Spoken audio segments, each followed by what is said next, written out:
અંકલેશ્વરની detox India કંપનીમાં ગતરોજ થયેલ બ્લાસ્ટમાં મૃત્યુ પામેલ 4 કામદારોના પરિવારજનો અને કામદારોના ભારે હોબાળા બાદ અંતે કંપની મેનેજમેન્ટ દ્વારા મૃતકોના પરિવારજનોને 30 લાખનું વળતર ચૂકવવાનો નિર્ણય કરવામાં આવ્યો હતો।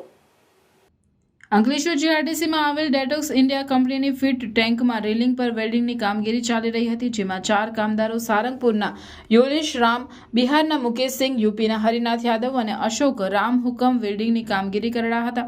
અચાનક પ્રચંડ બ્લાસ્ટ થતાં 4 કામદારો દૂર ફંગોળાઈ ગયા હતા, જેમાં તેઓના સ્થળ પર જ કમકમાટી ભર્યા મોત થયા। એક કામદારનો મૃતદેહ તો કંપની સંકુલ બહાર દૂર ફંગોળાઈ પડ્યો હતો। બનાવ અંગેની જાણ થતાં જ અન્ય કામદારો કંપની પાસે મોટી સંખ્યામાં એકત્રિત થઈ ગયા હતા અને પરિવારજનોને યોગ્ય વળતર મળે તેવી માંગ કરી હતી।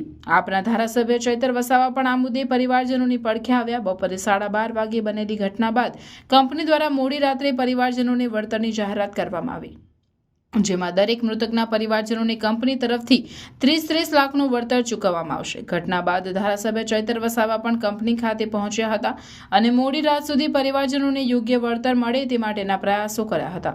ત્યારે કંપની દ્વારા પરિવારજનોને 30 લાખનું વળતર આપવાનો નિર્ણય લેવામાં આવ્યો હતો।